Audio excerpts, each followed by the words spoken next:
Hello, dear listeners. Welcome to our summer special podcast presented by the youth delegation of Youth at Mission 21.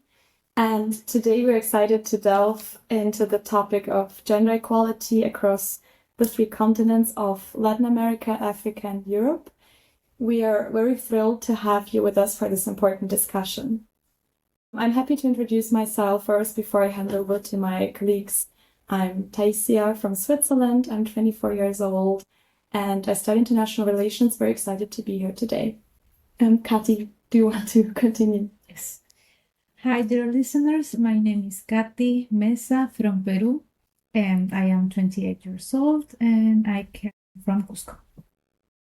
Hi guys, my name is Raiza Dia. I also from Lima, Peru, and I'm currently working in an NGO which is called Flora Tristan and promotes women's rights. Hi, I am Reader. I am from La Paz, Bolivia. Hi, listeners. I'm Clifford from Nigeria, and I studied statistics education. Hi, everyone. I'm Brenda Chick from Cameroon. So these days we have discussed a lot of burning issues, and one of these was gender equality. So I'm going to ask a question to start our discussion. And the question is, which problems do women face in their everyday life in your country or society? Well, in Africa, basically, we see women as a support system to the man because we believe that God created the man first.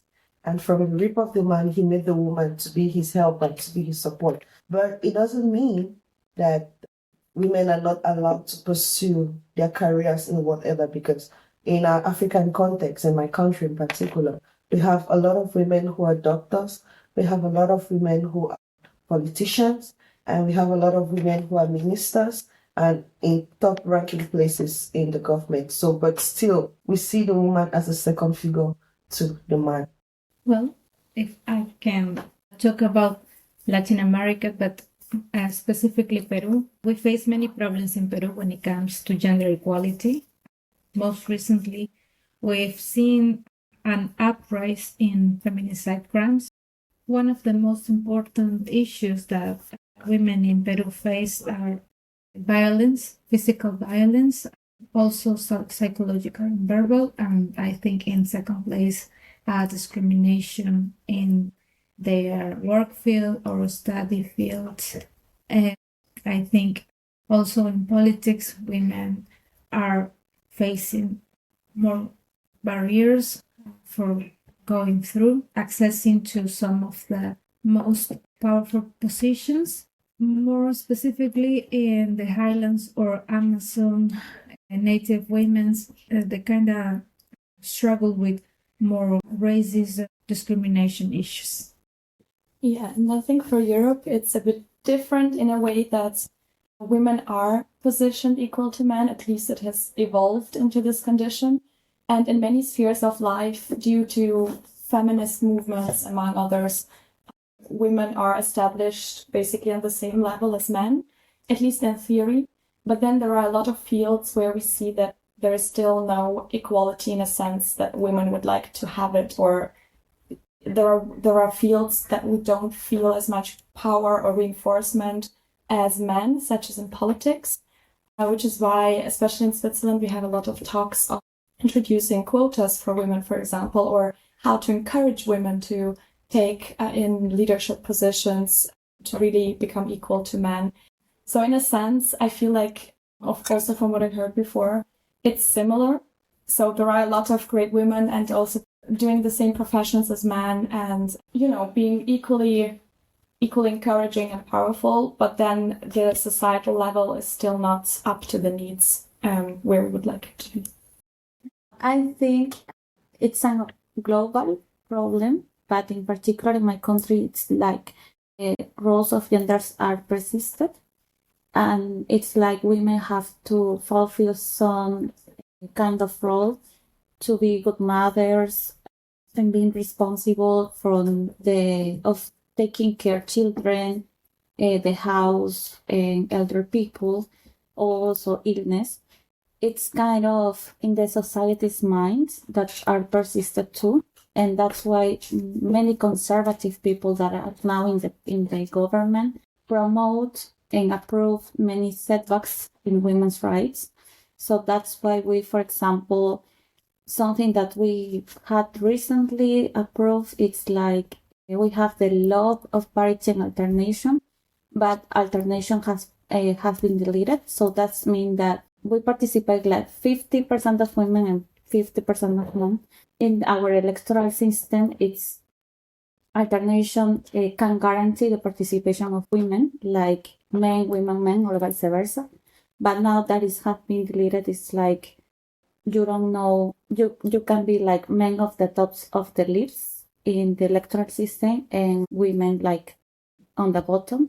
So we cannot guarantee that they could participate in politics. That's what I could say from Peru. En Bolivia, lamentablemente, las mujeres sufren de acoso sexual, las madres de violencia intrafamiliar, abandono de hogar, como así también existen muchas faltas de oportunidad para las mujeres en el trabajo en la sociedad y en lugares en el sector público. In Bolivia, there are a lot of sexual harassment, also housewife violence. They not have a lot of opportunities that can access to work or politics. Likewise, in Nigeria also, women face a lot, in terms of gender inequality. For instance, I think I'm just going through the net and I discovered, according to statistics, 2018, like 35% of women faced physical violence and 9% of them faced sexual violence. But I think now, 2024, I think reverse is the case. Like the higher percent of women now face sexual violence and the physical violence is just very small, maybe 9% or so. And in terms of job opportunity, now a woman have to maybe do a lot to get a very good pay job. Maybe you have to sleep with the boss for him to be able to offer you a job. And even in terms of payments, women get less payment than the men. I don't know why, but mostly in some other part of the country, women are paid less than the men. And also early marriage. Most parents, give their children, like the women, to early marriage, and because of that, they cannot be able to get a proper education. Maybe at the age of 18 or 15 or so, they'll be given out for marriage and they cannot be able to study very well. I think these are the major problems that women face in my own locality. I would like to go back to what Taisia said about the advances that like you live here in Europe, because I think that sometimes we confuse that if women are like getting jobs, if women are like at the public sphere, they have solution every issue, every problems that they have. But I think that when it comes to time that you spend on doing care work, or the time that you spend worrying of not getting sexually harassed or being sexually assaulted, or the time that you spend thinking of how to really be important in your work so you can pursue a promotion. It's some moments or some aspects where you see that even like in the most advanced society, when it comes to gender equality, women still face more problems, or they are like always trying to overcome some barriers that are in the everyday life, not in the more structural material aspects. And that's a thing that I can relate to my country, because even though we are not like too much advanced. We have like made some politics, some gender politics that were aimed to face the gender discrimination, gender inequality. But even with those politics, we see that women that are like indigenous or do not speak the official language of my country, they don't beneficiate from those politics. That's something that I think it's important. Yeah, I only say that not only indigenous, but also Afro-Peruvian, that majority of them talk Spanish, but also face these kind of barriers. But something that I impressed from Switzerland, it's like women's vote until like 1970s. So I was really impressed about that. And I have a question, maybe you can answer it or not. Do you agree that markets are closed on Sundays? I mean, in Latin America, it's like the only days that you are free are on the weekends, even most of the times. But I can imagine that on Sundays that we usually buy the things for the house and for a month or for a week. There are a lot of women that actually are currently working. So how do you manage that? I don't know specifically about the Sunday day off, but yes, valid. Certainly, because you only have the weekend, right? So, I mean, how it's been in my family when I grew up, we just did all the shopping on Saturday. I mean, we still do because the shops are still closed on Sundays.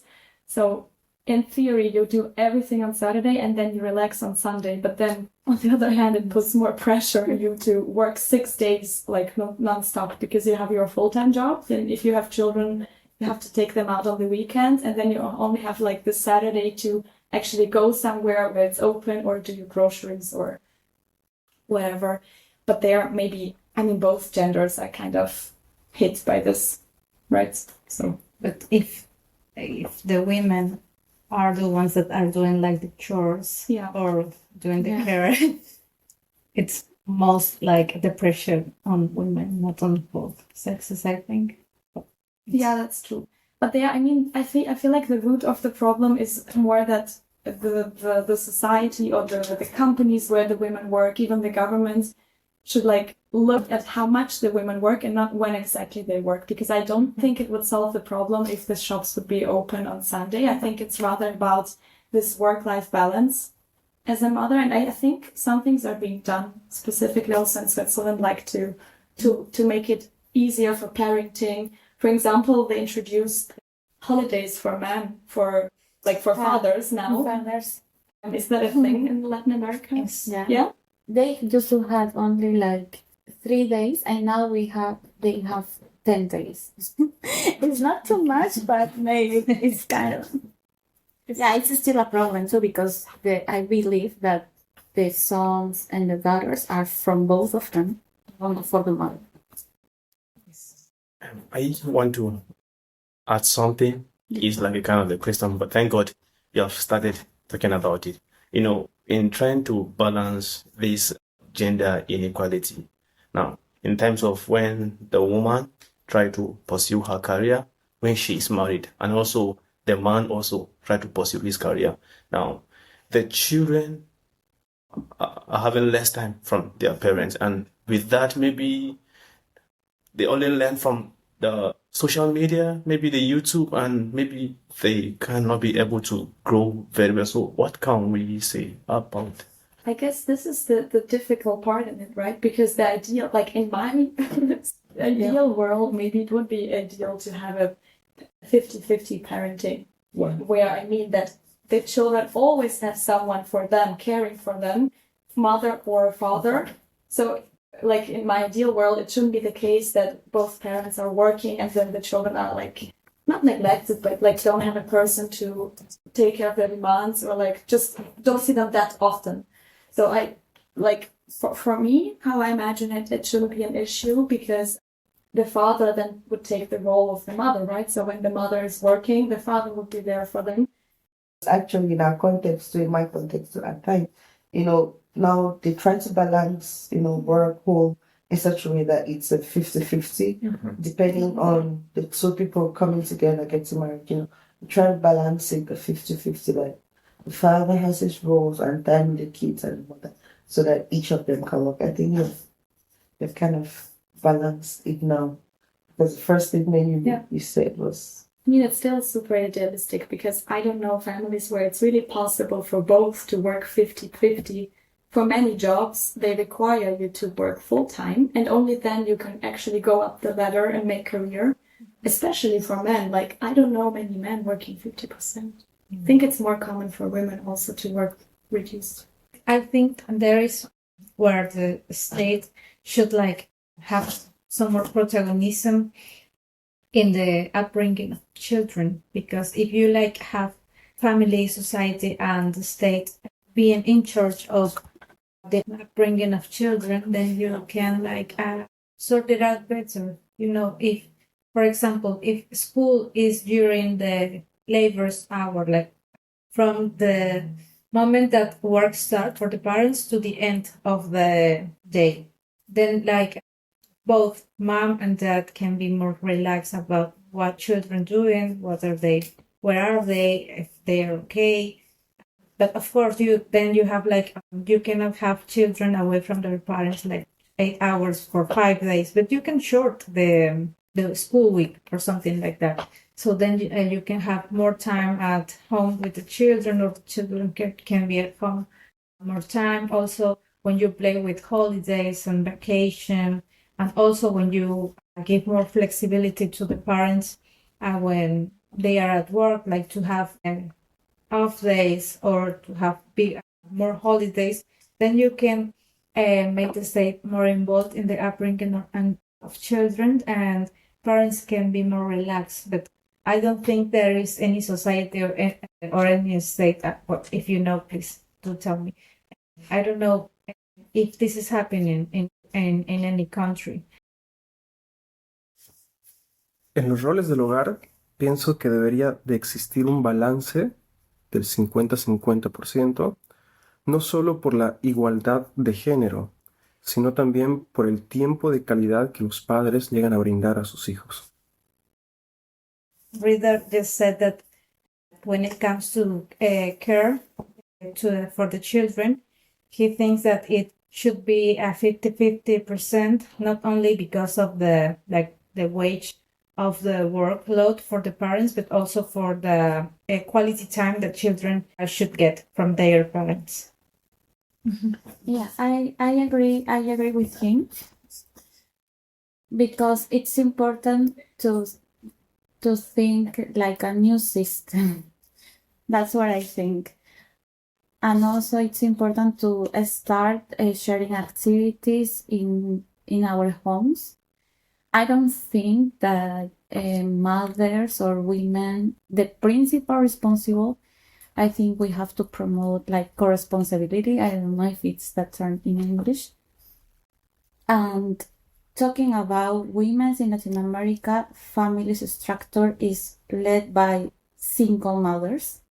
Many parents left the families. That's what happened in Latin America.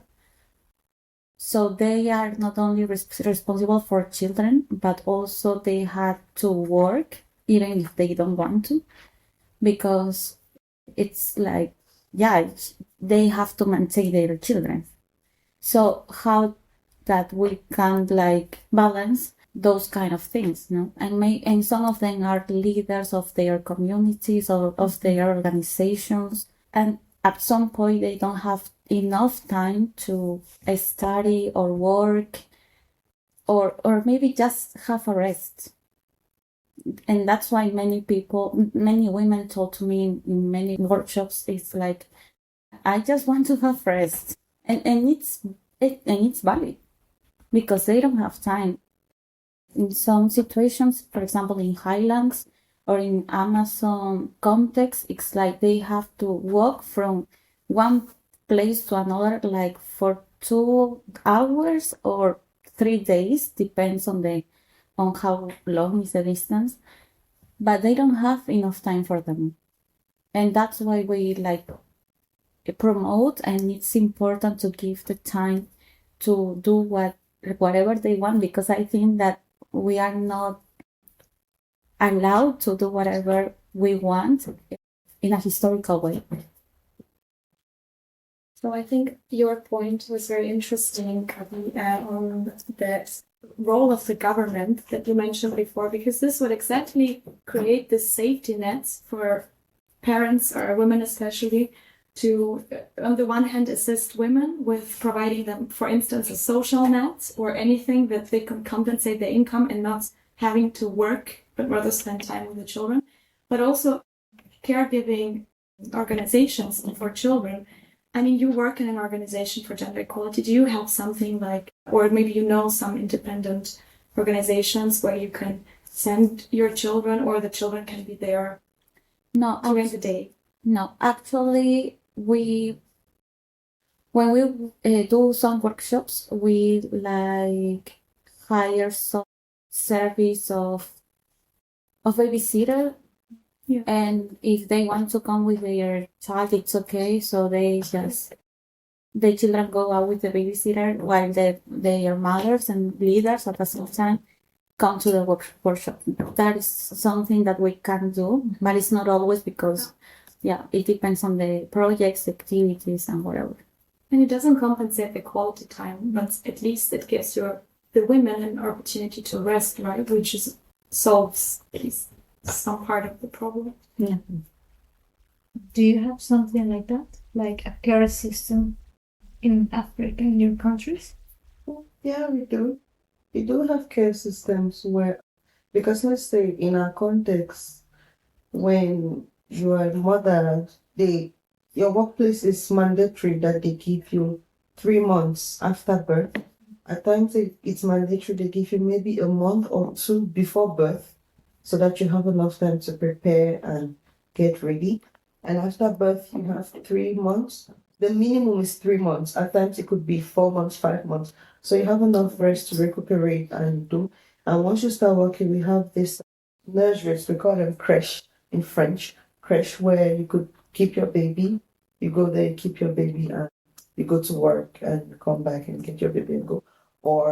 But it's not sponsored by the government. Those are individual, those are private institutions. Or you can get a help at home, a nanny, whom you are close with your baby at home, and you go to work and come back. But for us, it's common to have your grandma or your mother at home to assist you, or your husband's grandma or your husband's mother at home. Maybe a relative, to assist you while the baby is still very young, so you can go back to work and come back. So that's how it works for us. So, and it's kind of our system. I don't know if it's different from Nigeria, but that's how it works for us, and it's fine. We manage to think through it. So because once we do it like that, the women are still able to pursue their careers and follow their work life and be able to balance it, because we have a niche of help. There's always somebody around to assist you with the baby or with the children, for you to be able to elevate yourself. And at times we have husbands who are also very supportive, support their women. Yeah, some husbands are there who might decide that, okay, while the baby is still young and you're recuperating, and okay, maybe I'll close from work 12 o'clock or 2 o'clock or 3 o'clock, but earlier. So I rush back home and I, be with the kids, and maybe you come back 2 hours after so that you can catch up with work and your career or school or anything. So that's just how the system works for us. Yeah, so maybe he has something to say. Nothing much more. I think it's almost the same. But just that maybe I may be contradicting or opposing what you guys said about the upbringing of the children. It should be 50-50, isn't it? I think on my own side, I think it should be maybe 60-40. No, sorry. The woman 60. And the men 40. Yeah, and the men 40. Why do I say that? It is believed in my own place that maybe here also that women are weaker. I think maybe the government should consider their strength. Maybe if the man is closing work, let's say 6 p.m., maybe the woman should close maybe later, then that's what she will be back home to do some of the house chores, the children, So that's why I said maybe I might be contradicting. Yeah. It should be 60-40. Yeah, not 50-50. Most African men consider that the man is the backbone of the family, the Yeah. breadwinner of the family. So most African men would have the belief that the woman should do more of the work when it comes to raising the kids. Because like in general, Africa, we believe in family, and we believe in upbringing of the children. Yes, so we consider that most of the upbringing of the children should be done by the woman. We're not neglecting the fact of men, but most should be done by the woman, because the man is out there under the sun, under the rain, to bring the money for the bigger part of the bills, because we believe that there are major part of the bills that need to be covered by the man. The rents, for example, children's school fee, maybe feeding. You understand? Because there's almost this common saying that my money is my money and your money is our money. A woman's Money is her money, but man's money is our money. That's nice. So that's what I agree. So that's where he and most African men would base their judgment, that would base on the fact that the woman should do 60% when it comes to raising the kids and the man 40%, because in the income he brings more and you bring, in most families. But though some people also bring equally, and because even if you bring the lesser part, as long as you're supporting the man, he has no problem with it, because he understands that just you raising the kids is enough work already. I don't think that the problem is that women have to stay at home. I know some women that would like to be home, it's just that job. And I also think that is enough work. That's enough work. That's a lot of work. But I think that sometimes you can say that, but you don't value it enough. Not like that you don't recognize, but recognition is not enough. Sometimes you think, but she's a housewife. She only do that. It's not like, even when you are aware that that's a lot of work. So my question is, how much respect would a woman have in Africa in general? Sorry if I'd like to frame it like that. But how much respect does a woman have if that respect is more or less than the man that goes to work? No, the man has his respect. Generally, we accord a lot of respect to men, first and foremostly. We accord a lot of respect to men, first and foremost. So whether the man goes whether the woman goes to work at home or not, you have to give her respect first as a human being. Everyone needs to be respected in the first place. So regardless of whether she stays at home or she works, you have to give her the respect that is due to her as a person.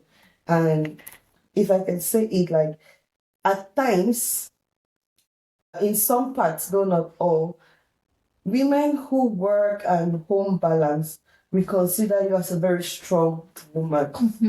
You understand? Because it's not easy to balance work and home. So when you work and you're a mother, you're accorded more, your respect is given to you, because even the men know it's a lot of work just to raise the kid. And it's a lot of work to pursue your career. So they give you the respect you deserve. Yeah, it's not like your respect will be taken away because you're a woman. Because there's some men who abuse the rights anyway, that we know for sure. Whether you work or not, some people will still not respect you, but your respect is given to you duly as you deserve it.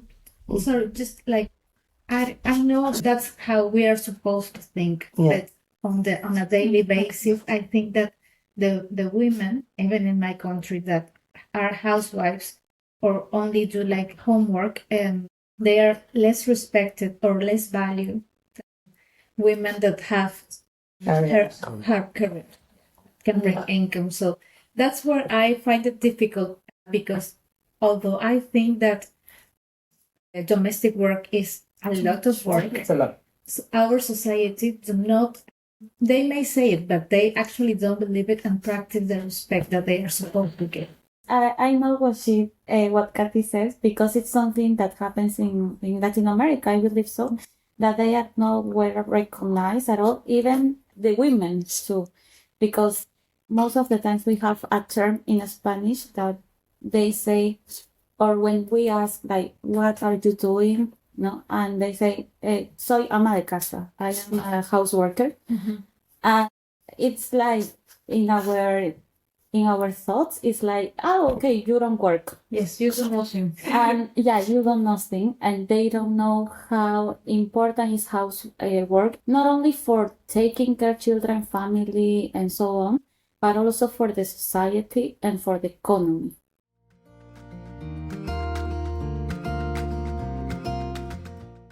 Thank you so much, everyone, for being part of this podcast and your valuable insights on gender equality. We should not forget that the societal change we see now all over the world is spread out in different forms, and it's such an important topic we should continue talking and raising awareness about. Thank you so much. Thank you. Thank you. Thank you for listening, and a big thanks to our youth ambassadors for all the inspiring conversations and for sharing this one with the world. Our podcast will be back on the 2nd of August with Season 2, starting with Martha from Tanzania.